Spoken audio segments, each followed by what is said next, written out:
Hello everyone, welcome to panacea.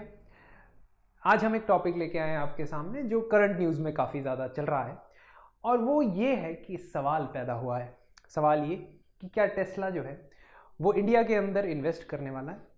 Tesla आप जैसे कि जानते ही हैं कि यूएस की एक बहुत ही बड़ी इलेक्ट्रिक व्हीकल बनाने वाली कंपनी है। इसके अलावा भी बहुत सारी कटिंग एज टेक्नोलॉजीज़ में इन्होंने काम किया है। इनके सीईओ इलॉन मस्क बहुत ही फेमस पर्सनालिटी हैं और ट्विटर पे इनकी आप जानते ही हैं, इनके ट्वीट करने से काफ़ी चीज़ें बदल जाती हैं। फॉर एग्जांपल बिटकॉइन का हमने देखा था, क्रिप्टो करेंसीज का हमने देखा था। तो लेटेस्ट इस टेस्ला इंडिया सागा के बारे में आज हम डिस्कस करेंगे। और सबसे पहले हम देखना चाहते हैं कि सवाल ये है कि इंडिया के अंदर टेस्ला इन्वेस्ट क्यों नहीं कर रहा है। Why is India not investing? So before going to that question, I would like to ask all of you जो भी ये वीडियो देख रहे हैं, प्लीज़ हमारे चैनल को सब्सक्राइब करें, प्रेस द बेल आइकन, ताकि आपको नोटिफिकेशन आती रहे, क्योंकि हम आपको करंट अफेयर्स से रिलेटेड और भी जनरल स्टडी से रिलेटेड बहुत सारे एग्जाम्स के लिए इंफॉर्मेशन शेयर करते रहेंगे। इलॉन मस्क का कहना है कि मुझे टैक्स बेनिफिट्स दें तभी मैं इंडिया में आऊँगा, अदरवाइज मैं इंडिया में नहीं आऊँगा। जबकि इंडिया की फाइनेंस मिनिस्ट्री का कहना है कि आप अगर इंडिया में आके इलेक्ट्रिक व्हीकल बनाएंगे तभी आप इंडिया में आएँ, otherwise you are very free to pay all the taxes and sell in India. तो ये एक टसल बना हुआ है। इस टसल के पीछे एक न्यूज़ आई है जिसके अंदर ये कहा गया है कि टेस्ला और इंडिया में इस वक्त एक स्टेलमेट चल रहा है। It is a kind of a stalemate that is going on between Tesla and India. तो इसी बीच ये न्यूज़ आई है कि इंडिया और टेस्ला के बीच में स्टेलमेट है। स्टेलमेट का मतलब है कि दोनों ही पार्टीज जो हैं वो लोग एग्री नहीं कर पा रहे हैं कि क्या टेस्ला को इंडिया के अंदर आना है या नहीं आना है। देखिए, इलॉन मस्क ने तो काफ़ी समय पहले कह दिया था, दैट मीन्स 2018 में ही उन्होंने कह दिया था कि हम इंडिया में आएंगे और इंडिया में अपने इलेक्ट्रिक व्हीकल्स बेचेंगे। लेकिन टेस्ला की इशू ये है कि इंडिया के अंदर इंपोर्ट करने के ऊपर, यानी कि इलेक्ट्रिक व्हीकल इंपोर्ट करने के ऊपर काफ़ी सारे टैरिफ्स लगते हैं। टैरिफ्स यानी कि टैक्सेस लगते हैं, जिसको हम कस्टम्स ड्यूटी के अंदर ऐड करते हैं। इंडियन मार्केट में टेस्ला एंटर करना चाहता था और 2019 से वो ट्राई कर रहा है, लेकिन उसके सामने आ रही है एक प्रॉब्लम, और वो प्रॉब्लम है कि यहाँ पे इंपोर्ट टैक्सेस ज़्यादा है। कैसे? इंडिया इलेक्ट्रिक व्हीकल्स के ऊपर 60% इंपोर्ट टैक्स लगाता है। वो इलेक्ट्रिक व्हीकल्स जो $40,000 से कम प्राइस के हैं, और वो इलेक्ट्रिक व्हीकल्स जो 40,000 से ज़्यादा हैं उनके ऊपर 100% लगाता है। और टेस्ला क्योंकि हाई एंड इलेक्ट्रिक व्हीकल्स बेचता है, महंगे प्रोडक्ट बेचता है, इसके उसके ऊपर 100% ये टैक्स लगने वाला है। जब टेस्ला अपनी गाड़ी को इंडिया के अंदर बेचने आएगा और 100% टैक्स देगा तो उसकी गाड़ियां बहुत महंगी हो जाएंगी, और इंडिया में ऑलरेडी जो कंपटीशन है उसके कंपैरिजन में टेस्ला फीका पड़ सकता है। इसलिए टेस्ला अभी तक इंडिया के अंदर इलेक्ट्रिक व्हीकल्स नहीं लेके आ रहा है। तो यूएस में उसका रेट देखें तो 44,000 से ऊपर है, और इसके लिए उसको 100% इंपोर्ट ड्यूटी भेजनी पड़ेगी। इंडिया में मिनिमम प्राइस उसको 60 लाख का बेचना पड़ेगा, मतलब जो उसका सबसे बेसिक मॉडल भी होगा वो भी 60 लाख रुपीस का ही आएगा। और इसका बहुत बड़ा कारण है कि टैक्सेस इतने ज़्यादा इस पे लग रहे हैं। तो टेस्ला साहब से इंडियन एक इंडिविजुअल ने पूछा कि आप कब लॉन्च कर रहे हैं इंडिया में कार्स। तो वो कहते हैं कि हम करना तो चाहते हैं लॉन्च, लेकिन इंपोर्ट ड्यूटीज आपकी काफ़ी ज़्यादा है। साथ ही साथ उनका यह भी कहना है कि क्लीन एनर्जी व्हीकल्स को आप डीजल और पेट्रोल व्हीकल्स की तरह चार्ज मत कीजिए, उन पे स्पेशल रिबेट दिखाइए, कुछ उन पे स्पेशल रहम कीजिए, उन पे कम टैक्स लगाइए, क्योंकि फ्यूचर में यही टेक्नोलॉजी आपके काम आएगी। जब इलॉन मस्क ने ये ट्वीट किया तो उसके बाद इंडियन गवर्नमेंट ने उसका रिप्लाई ये किया कि ये प्रेशर टैक्टिक्स हैं इलॉन मस्क के, हमने उनको कभी नहीं कहा कि इंडिया में ना आए।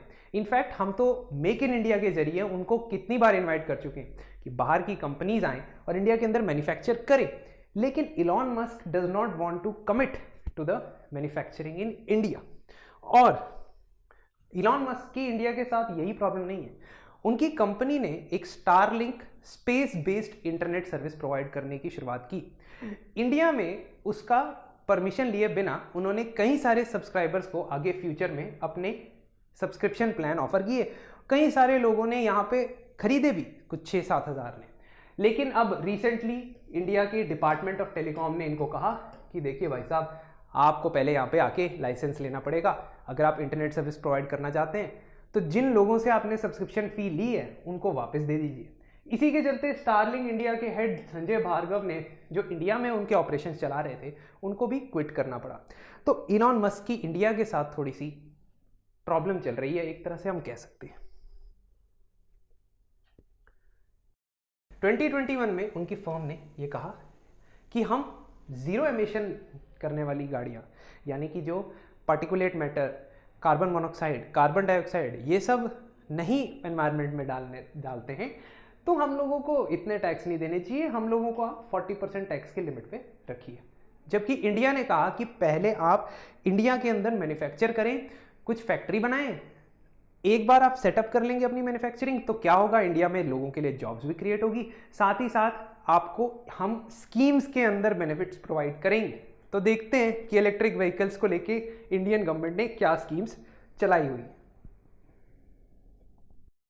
सबसे पहले तो इंडिया ने 2021 में एक स्कीम लॉन्च की जिसका नाम है प्रोडक्शन लिंक्ड इंसेंटिव, और हमने देखा होगा कि बजट के 2021 के अंदर इस स्कीम पे बहुत फोकस दिया गया था।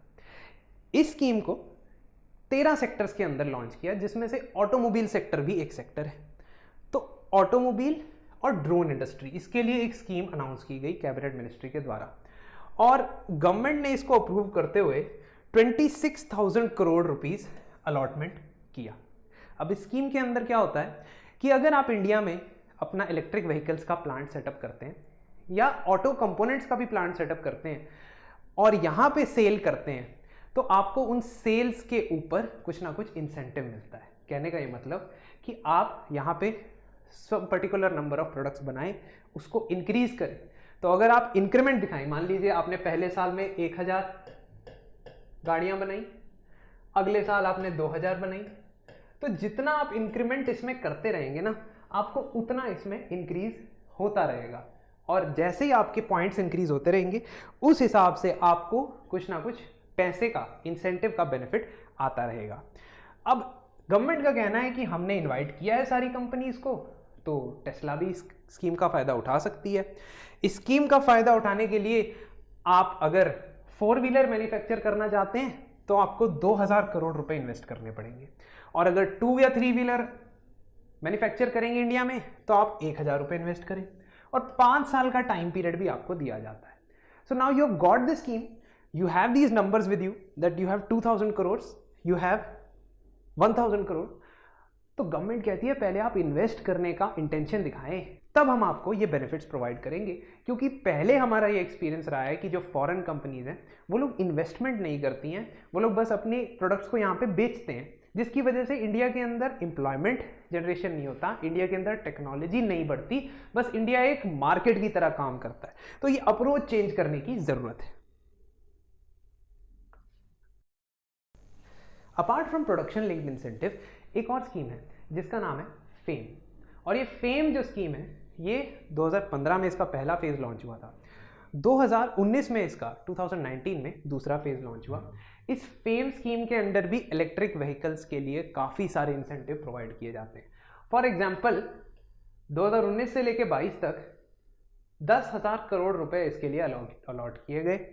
और ई बसेस, क्योंकि आपको पता होना चाहिए कि जो इलेक्ट्रिक व्हीकल्स है उसमें इंडिया का सबसे पहला एम्फेसिस है पैसेंजर व्हीकल या कमर्शियल व्हीकल्स के ऊपर, उसके बाद पर्सनल यानी कि गाड़ियों के ऊपर और 2 व्हीलर्स के ऊपर। तो कमर्शियल व्हीकल्स के लिए इनका एम है कि हमारे पास जो 3 व्हीलर होते हैं ई रिक्शा वो 5 लाख के करीब बने, 7,000 ई बसेस के करीब बने, 55,000 जो है वो 4 व्हीलर बने। तो ऐसे कई सारी नए कॉन्ट्रैक्ट जो हैं इलेक्ट्रिक व्हीकल्स के थ्रू इसमें आए हैं। और चार्जिंग स्टेशन जो इंडिया की बहुत बड़ी प्रॉब्लम रही है कि चार्ज करने के लिए इंफ्रास्ट्रक्चर है क्या, हर 5 किलोमीटर में, हर 10 किलोमीटर में एक चार्जिंग स्टेशन अवेलेबल है। तो ये जो पॉलिसीज़ के लिए इनिशिएटिव है, इसके लिए नीति आयोग ने भी बहुत अटेम्प्ट्स किए और उसके बाद ये स्कीम लॉन्च की। तो सरकार कहती है कि आप फेम इंडिया का इस्तेमाल करिए, प्रोडक्शन लिंक्ड इंसेंटिव का इस्तेमाल करिए, और जिसमें आपको ये सभी इंसेंटिव्स मिलने वाले हैं। तो आप देख सकते हैं कि फेम के अंडर इंडियन मेड कंपनीज को सब्सिडी दी जाती है। तो यहाँ इलॉन मस्क इनको कहते हैं कि आप फॉरेन मैन्युफैक्चरर्स को तो नहीं कह रहे हो, आप हमें एक तरह से मजबूर कर रहे हो कि आप इंडिया में आएँ, इंडिया में कंपनी एस्टैब्लिश करें, वहाँ पे मैन्युफैक्चर करें, तब जाके हमको फेम के अंदर बेनिफिट्स मिलेगा। और ये बेनिफिट्स ऐसे दिए जाते हैं according to the capacity of the engine. अब क्योंकि इलेक्ट्रिक व्हीकल है तो इसकी कैपेसिटी किलोवाट आवर के अंदर होती है। 15,000 रुपीज पर किलोवाट आवर अगर इस तरीके से सब्सिडी यानी कि पैसे आप कंपनीज को प्रोवाइड करते हो तो आपको फॉरेन कंपनीज को इनवाइट करना है इंडिया में आने के लिए, ये इसका मेन पर्पस है। तो जो बॉटम लाइन है वो ये है कि make in India versus sell in India, इसके बीच में टकराव है टेस्ला और इंडिया के गवर्नमेंट के बीच में। टू व्हीलर मैन्युफैक्चरर्स को भी कुछ डिस्काउंट मिलता है। यहाँ पे देखिए 40% तक आप अपने टू व्हीलर्स को डिस्काउंट पे बेच सकते हो, जबकि पहले आप सिर्फ 20% डिस्काउंट पे बेच सकते थे। कंपनीज को ये फ्रीडम चाहिए होती है कि वो जितना मर्जी डिस्काउंट कर सके ताकि अपनी सेल्स को वो खुद रेगुलेट कर सके, लेकिन ये वाली फैसिलिटी सिर्फ इंडियन कंपनीज को प्रोवाइड की गई है, फॉरेनर को नहीं की गई है। जीएसटी का इंसेंटिव भी जो है वो सिर्फ इंडियन मैन्युफैक्चरर को प्रोवाइड किया गया है। तो इलॉन मस्क कहते हैं कि आपने 5% तो कर दिया जीएसटी, लेकिन हम लोग जो हैं वो फॉरेन से आने वाले लोग हैं, हम लोग अभी इन्वेस्ट नहीं कर रहे हैं, हम यहाँ पे सेल कर रहे हैं अभी फिलहाल, हो सकता है फ्यूचर में इन्वेस्ट करें, लेकिन इंडिया कहता है कि पहले इन्वेस्ट बाद में बेनिफिट। ऐसा नहीं है कि इंडिया में आपको कहीं पे टेस्ला का व्हीकल नहीं दिखेगा। मुंबई के अंदर, बेंगलोर के अंदर टेस्ला की कंपनी की प्रेजेंस है, क्योंकि जो ministry of road transport and highways, उन्होंने टेस्ला के 5 वेरिएंट्स को अलाउ किया हुआ है कि वो इंडिया में सेल कर सकते हैं। लेकिन टेस्ला जो है पूरी तरह से इस मार्केट में नहीं आ रही, क्योंकि वो बेचती भी है तो बहुत ही कम लोग इस गाड़ी को खरीदेंगे क्योंकि इसकी प्राइसिंग बहुत ज़्यादा है। साथ ही साथ टेस्ला के पास कंपटीशन भी है। हम देख रहे हैं कि पिछले कुछ सालों में इवन जो 4 व्हीलर आपकी पर्सनल व्हीकल्स है उसके अंदर भी ये Tata Motors, MG Motors, Hyundai and Mahindra ये एंटर कर चुके हैं। इनफैक्ट टाटा मोटर्स का जो मार्केट शेयर है वो लगभग 63% है। बट माइंड यू, एक बार अगर टेस्ला इंडिया में एंटर करती है, मैन्युफैक्चरिंग करती है, तो ये डायनामिक्स चेंज भी हो सकते हैं और इनफैक्ट अच्छा ही होगा, क्योंकि जब इंडिया के अंदर कंपटीशन आएगा बाहर से तो फिर और ज़्यादा इनोवेशन हमें देखने को मिल सकती है। इवेंचुअली इंडिया को इलेक्ट्रिक व्हीकल्स पे फोकस क्यों करना है, ये भी एक सवाल है, क्योंकि इलेक्ट्रिक व्हीकल्स पे फोकस करने का मतलब है कि हम लोग क्या करने वाले हैं, हम लोग किसी मकसद से इलेक्ट्रिक व्हीकल्स को पुश करेंगे। और हमारा पर्पस क्या है? सबसे पहला पर्पस है कि हम अपना क्रूड ऑयल का जो इंपोर्ट बिल है उसको कम कर देंगे। पेट्रोल, डीजल, ये सब क्रूड ऑयल को रिफाइन करने से बनता है, और जब ये रिफाइन होता है तो इंपोर्टेड क्रूड ऑयल बनाना पड़ता है, क्योंकि इंडिया में प्रोड्यूस ही नहीं होता। तो ये जो बिल है ना हमारा, $101 बिलियन, $62 बिलियन, $61 बिलियन, और ये तो सिर्फ अक्टूबर तक है, ये बिल हमारा कम होगा अगर हम इलेक्ट्रिक व्हीकल्स इंडिया में मैन्युफैक्चर करेंगे।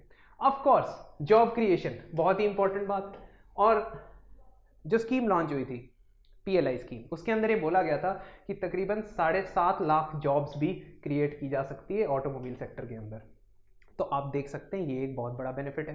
तीसरा बेनिफिट इलेक्ट्रिक व्हीकल्स का क्या होगा कि आपने जो क्लाइमेट से रिलेटेड 5 वादे किए हैं इंटरनेशनल स्टेज पे, कॉन्फ्रेंस ऑफ पार्टीज 26 UNFCCC के,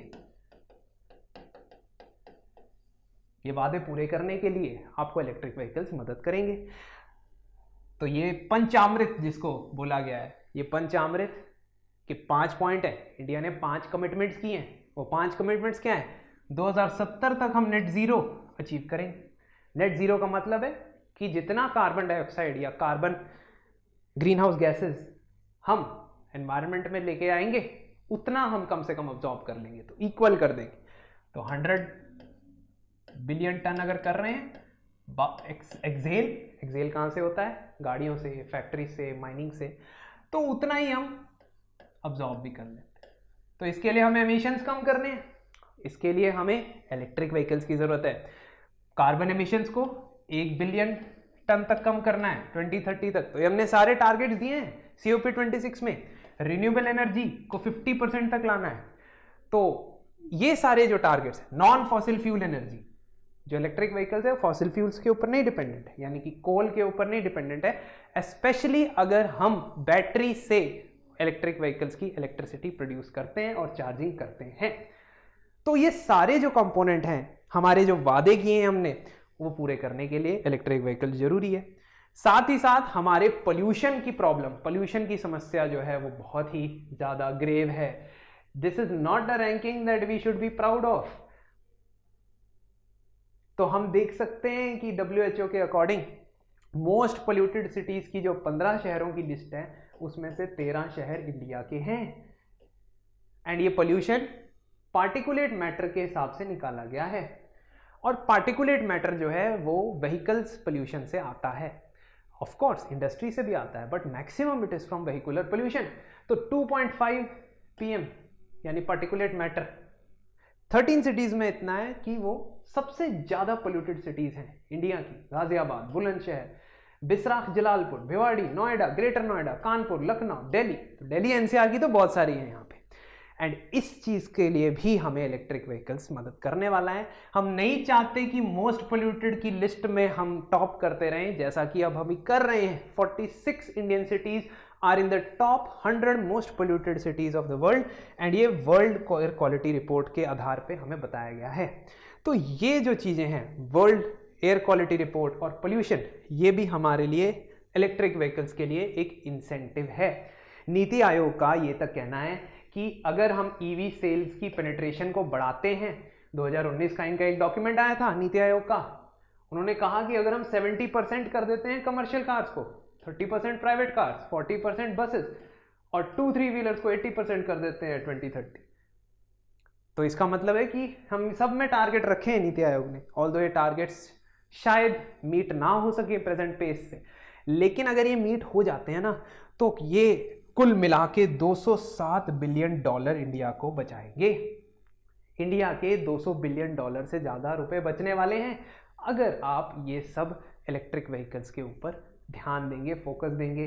तो मेरा कहने का ये मतलब था कि इंडिया में टेस्ला को बुलाना, उनको इनवाइट करना एक बहुत अच्छी बात है, और शायद हमें थोड़ा बहुत रेजोल्यूशन इस मैटर का लेके आ जाना चाहिए।